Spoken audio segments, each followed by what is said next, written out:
तो दमदार एक्सपर्ट्स हमारे साथ जुड़े हुए हैं और हम चर्चा कर रहे हैं 2018 के महारथियों की। और ये महारथी क्या 2019 में भी आपको पैसा बनाकर देने वाले हैं। सरकारी कंपनियों की बात करें तो मिश्र धातु इस स्टॉक को और ख़ासतौर पर आईपीओ को बड़ा ठंडा रिस्पांस मिला था, लेकिन उसके बाद विकास जी जो भागा इसने सबको पीछे छोड़ दिया। ये बताइए ये शेयर 2019 में भी क्या आउट परफॉर्मेंस दिखाएगा, क्या व्यू है आपका इस पे?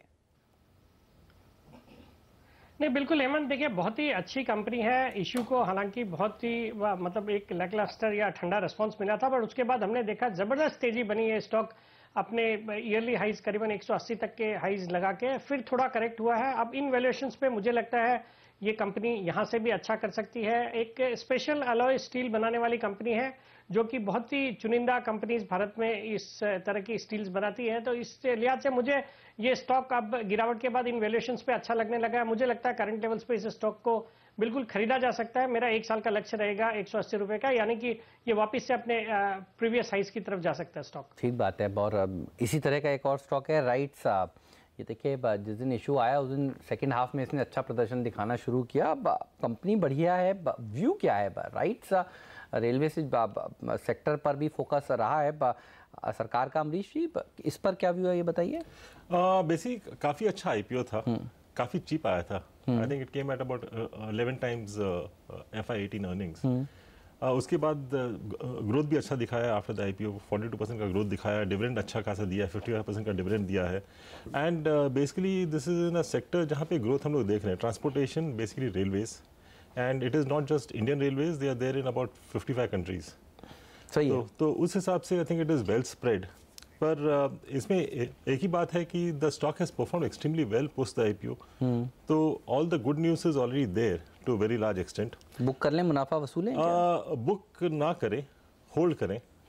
No fresh buying at these levels. क्योंकि मुझे लगता है कि एक ही जो रिस्क है which is there for all the other PSUs which are doing well, जो there can be a further offer from government, क्योंकि गवर्नमेंट का होल्डिंग अभी भी 88% बात तो सही है। हाँ, तो दैट रिस्क इज देयर। इसीलिए मैं बोल रहा हूँ कि अभी होल्ड करना चाहिए, नो फ्रेश बाइंग। ठीक बात है। और देखिए जहाँ पर ये तलवार लटकी रहती है फिर वहाँ पर दिक्कत बन ही जाती है। तो इसको है तो होल्ड करें, नई खरीदारी नहीं करनी चाहिए। अच्छा, एक चीज़ जिसने मिड कैप्स को बहुत सताया और खूब मार्केट कैप भी उसकी वजह से इरोड हुआ, वो है ASM की सूची। और ये सूची हर रोज़ सेठी साहब बढ़ी जाती थी। शुक्र है आजकल इस तरह की सूची नहीं आ रही, लेकिन जब HEG भी उस सूची में पहुंचा था तब बड़ा मुश्किल दौर था। प्रे हम लोग सब मिलकर यही करते हैं कि 2019 में इस तरह की सूचियां हमें ना मिलें। HEG पर आपका क्या व्यू है ये बताइए। देखिए HEG आपने ठीक बताया, ये भी स्टॉक एक ASM कैटेगरी में स्टॉक आ गया था, बट बहुत ही अच्छा परफॉर्मेंस रहा है। अगर आप पिछला 1 साल देखेंगे तो एक जबरदस्त रिटर्न्स दिए, और अगर उससे पहले साल से कंपेयर करेंगे तो ये स्टॉक ने 10 बैगर वाले रिटर्न्स दिए हैं। ये कंपनी ग्रेफाइट इलेक्ट्रोड्स बनाने वाली भारत की 2 कंपनियों में से एक है। दूसरी कंपनी है ग्रेफाइट इंडिया। और जिस तरह से चाइना में कुछ प्रोडक्शन पे बैन लगा या कुछ मैन्युफैक्चरिंग फैसिलिटीज बंद हुई, उसके बाद से हमने देखा ग्रेफाइट इलेक्ट्रोड्स के भाव काफी बढ़ गए और उसका फायदा इन दोनों कंपनियों में देखने को मिला। परफॉर्मेंस में भी वो बिल्कुल दिखा। स्टॉक ने अपने 5000 तक के हाइज लगाए और वहां से कुछ करेक्शन हुआ। स्टॉक अब 3500 के आसपास आ गया है, बट इसमें एक बायबैक का भी अनाउंसमेंट किया हुआ है कंपनी ने 5500 के प्राइस पे।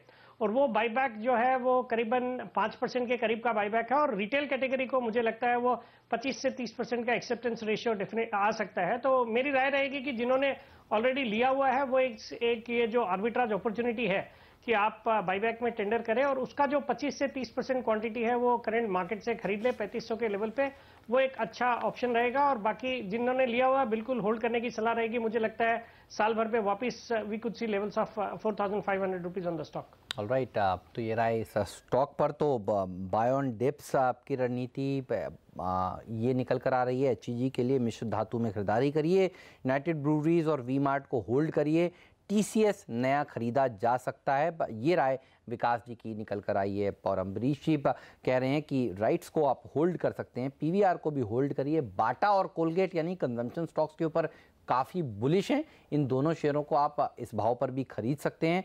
और बंधन बैंक ये एक और ऐसा स्टॉक है जिस पर नज़र सबकी थी और ये भी खबरों में सुर्खियों में खूब रहा हाल ही में रेगुलेटर की अनिश्चितता के चलते।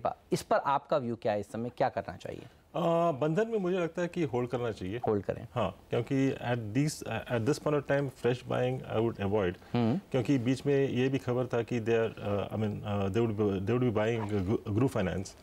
तो I think any buy at this point of time, any sort of merger at this point of time I think could be quite expensive. So I would see it a bit negatively. So at this point of time I would say don't buy fresh, just hold on. All right, तो hold on. और एक शब्द में अगर मैं आपसे जानूं, बाजार 2019 में कैसा रहने वाला है? लाइफ टाइम हाई पर लगेगा फर्स्ट हाफ में, सेकंड हाफ में उम्मीद पूरी रखी जाए? लगना तो चाहिए, लगना चाहिए। हाँ, क्योंकि एक बात है कि यदि आप लास्ट 6 इलेक्शन देखें तो there has been a pre election rally. सही है, 6 months earlier pre election rally रहा, और one can support this logically, क्योंकि जो हम लोग ने प्रॉब्लम देखा था 2 महीना पहले, रुपी और ऑयल दोनों काफ़ी अच्छे तरीके से सुधर गए। We are looking at rupee below 70, we are looking at oil closer to 50। FIs काफ़ी बेच के गए हैं, उसका ज़्यादा इफेक्ट नहीं पड़ा because mutual funds were buying and mutual fund flows continues. और जो इलेक्शन का जो इशू था, I think we will see a bipolar election. वाह, So नया lifetime I think it will be a stable government with a good opposition, which is good for democracy, which is good for economy. मई से पहले life time high लगेगा क्या? City जी संक्षेप में जवाब दीजिएगा, वक्त की थोड़ी सी कमी है। देखिए हेमंत, मैं तो बाजार पे बहुत बुलिश हूँ। मुझे लगता है मई तक इंतजार करने की जरूरत नहीं पड़ेगी। ये बजट के पहले ही हम we could new highs again. मुझे लगता है in anticipation of a good budget. और यहाँ से मुझे इंटरनेशनल क्यूज भी अब पॉजिटिव लगने लगे। मुझे लगता है यूएस और चाइना का ट्रेड वॉर भी रिजोल्व होना चाहिए। तो इन सबको देखते हुए आई फील कि before the next budget we could again see a new high. तो बहुत ही बढ़िया बात आपने बताई। तो हमेशा से बुलिश रहते हैं पर सेठी साहब, बहुत बहुत शुक्रिया सेठी साहब आपका, अमरीश जी आपका, समय निकालने के लिए, इस चर्चा में शामिल होने के लिए। फिलहाल मुझे भी दीजिए इजाजत, आप बने रहिए। तो दमदार एक्सपर्ट्स हमारे साथ जुड़े हुए हैं और हम चर्चा कर रहे हैं 2018 के महारथियों की। और ये महारथी क्या 2019 में भी आपको पैसा बनाकर देने वाले हैं। सरकारी कंपनियों की बात करें तो मिश्र धातु, इस स्टॉक को और ख़ास तौर पर आईपीओ को बड़ा ठंडा रिस्पांस मिला था, लेकिन उसके बाद विकास जी जो भागा, इसने सबको पीछे छोड़ दिया। ये बताइए, ये शेयर 2019 में भी क्या आउट परफॉर्मेंस दिखाएगा? क्या व्यू है आपका इस पे? नहीं, बिल्कुल हेमंत, देखिए बहुत ही अच्छी कंपनी है। इशू को हालांकि बहुत ही मतलब एक लैकलस्टर या ठंडा रिस्पांस मिला था, पर उसके बाद हमने देखा जबरदस्त तेजी बनी है। स्टॉक अपने ईयरली हाइज करीबन 180 तक के हाइज लगा के फिर थोड़ा करेक्ट हुआ है। अब इन वैल्यूएशंस पे मुझे लगता है ये कंपनी यहाँ से भी अच्छा कर सकती है। एक स्पेशल अलॉय स्टील बनाने वाली कंपनी है जो कि बहुत ही चुनिंदा कंपनीज भारत में इस तरह की स्टील्स बनाती है। तो इस लिहाज से मुझे ये स्टॉक अब गिरावट के बाद इन वैल्यूएशंस पे अच्छा लगने लगा है। मुझे लगता है करंट लेवल्स पे इस स्टॉक को बिल्कुल खरीदा जा सकता है। मेरा 1 साल का लक्ष्य रहेगा 180 रुपए का, यानी कि ये वापस से अपने प्रीवियस हाइज की तरफ जा सकता है स्टॉक। ठीक बात है। और इसी तरह का एक और स्टॉक है राइट्स। ये देखिए, जिस दिन इशू आया उस दिन सेकंड हाफ में इसने अच्छा प्रदर्शन दिखाना शुरू किया। कंपनी बढ़िया है। व्यू क्या है राइट्स? रेलवे से सेक्टर पर भी फोकस रहा है सरकार का। अमरीश जी, इस पर क्या व्यू है ये बताइए। बेसिक काफ़ी अच्छा आईपीओ था, काफ़ी चीप आया था। I think it came at about 11 times FY18 earnings. उसके बाद ग्रोथ भी अच्छा दिखाया आफ्टर द आईपीओ, 42% का ग्रोथ दिखाया, डिविडेंड अच्छा खासा दिया है, 55% का डिविडेंड दिया है। And basically this is in a sector जहाँ पे ग्रोथ हम लोग देख रहे हैं, transportation, basically railways, and it is not just Indian railways, they are there in about 55 countries. सही है। तो उस हिसाब से I think it is well spread. पर इसमें एक ही बात है कि the stock has performed extremely well post the IPO. तो all the good news is already there to very large extent. Book कर लें, मुनाफा वसूलें? बुक ना करें, होल्ड करें। No fresh buying at these levels. क्योंकि मुझे लगता है कि एक ही जो रिस्क है which is there for all the other PSUs which are doing well, जो there can be a further offer from government, क्योंकि गवर्नमेंट का होल्डिंग अभी भी 88% बात तो सही है। हाँ, तो दैट रिस्क इज देयर। इसीलिए मैं बोल रहा हूँ कि अभी होल्ड करना चाहिए, नो फ्रेश बाइंग। ठीक बात है। और देखिए, जहाँ पर ये तलवार लटकी रहती है फिर वहाँ पर दिक्कत बन ही जाती है। तो इसको है तो होल्ड करें, नई खरीदारी नहीं करनी चाहिए। अच्छा, एक चीज़ जिसने मिड कैप्स को बहुत सताया और खूब मार्केट कैप भी उसकी वजह से इरोड हुआ, वो है ASM की सूची। और ये सूची हर रोज़ सेठी साहब बढ़ी जाती थी। शुक्र है आजकल इस तरह की सूची नहीं आ रही, लेकिन जब HEG भी उस सूची में पहुंचा था तब बड़ा मुश्किल दौर था। अब प्रे हम लोग सब मिलकर यही करते हैं कि 2019 में इस तरह की सूचियां हमें ना मिलें। HEG पर आपका क्या व्यू है, ये बताइए।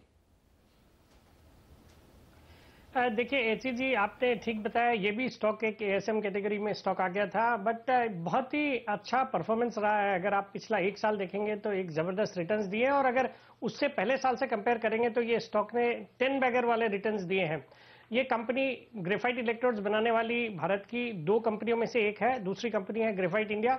और जिस तरह से चाइना में कुछ प्रोडक्शन पे बैन लगा या कुछ मैन्युफैक्चरिंग फैसिलिटीज बंद हुई, उसके बाद से हमने देखा ग्रेफाइट इलेक्ट्रोड्स के भाव काफी बढ़ गए, और उसका फायदा इन दोनों कंपनियों में देखने को मिला। परफॉर्मेंस में भी वो बिल्कुल दिखा।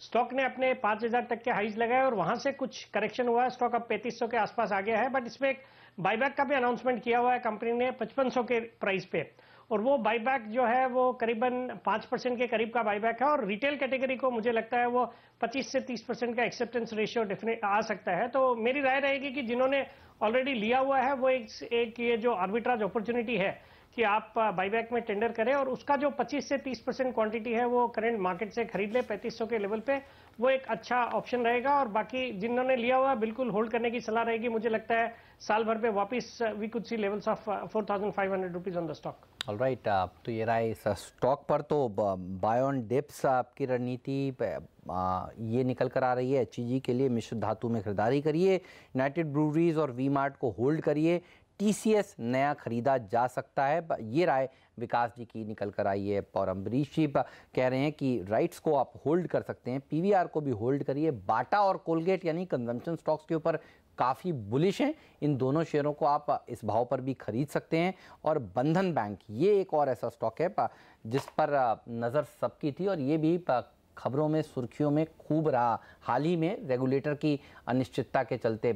इस पर आपका व्यू क्या है, इस समय क्या करना चाहिए? बंधन में मुझे लगता है कि होल्ड करना चाहिए। होल्ड करें, हाँ, क्योंकि at this point of time fresh buying I would avoid, क्योंकि बीच में ये भी खबर था कि they would be buying group finance. तो I think any buy at this point of time, any sort of merger at this point of time I think could be quite expensive. So I would see it a bit negatively. So at this point of time I would say don't buy fresh, just hold on. All right, तो hold on. और एक शब्द में अगर मैं आपसे जानूं, बाजार 2019 में कैसा रहने वाला है? लाइफ टाइम हाई पर लगेगा फर्स्ट हाफ में, सेकंड हाफ में उम्मीद पूरी रखी जाए? लगना तो चाहिए, लगना चाहिए। हाँ, क्योंकि एक बात है कि यदि आप लास्ट 6 इलेक्शन देखें तो there has been a pre election rally. सही है, 6 months earlier pre election rally रहा, और one can support this logically. क्योंकि जो हम लोग ने प्रॉब्लम देखा था 2 महीना पहले, रुपी और ऑयल दोनों काफ़ी अच्छे तरीके से सुधर गए। We are looking at rupee below 70, we are looking at oil closer to 50। FIs काफ़ी बेच के गए हैं, उसका ज़्यादा इफेक्ट नहीं पड़ा because mutual funds were buying and mutual fund flows continues. और जो इलेक्शन का जो इशू था, I think we will see a bipolar election. वाह, so नया lifetime I think it will be a stable government with a good opposition, which is good for democracy, which is good for economy. मई से पहले life time high लगेगा क्या? City जी संक्षेप में जवाब दीजिएगा, वक्त की थोड़ी सी कमी है। देखिए हेमंत, मैं तो बाजार पे बहुत बुलिश हूँ। मुझे लगता है मई तक इंतजार करने की जरूरत नहीं पड़ेगी। ये बजट के पहले ही हम we could new highs again. मुझे लगता है in anticipation of a good budget. और यहाँ से मुझे इंटरनेशनल क्यूज भी अब पॉजिटिव लगने लगे। मुझे लगता है US और चाइना का ट्रेड वॉर भी रिजोल्व होना चाहिए। तो इन सबको देखते हुए आई फील कि before the next budget we could again see a new high. तो बहुत ही बढ़िया बात आपने बताई। तो हमेशा से बुलिश रहते हैं पर सेठी साहब, बहुत बहुत शुक्रिया सेठी साहब आपका, अम्बरीश जी आपका, समय निकालने के लिए, इस चर्चा में शामिल होने के लिए। फिलहाल मुझे भी दीजिए इजाज़त। आप बने रहिए देश के नंबर 1 बिजनेस चैनल CNBC आवाज़ के साथ। इस कार्यक्रम को देखने के लिए धन्यवाद। नमस्कार।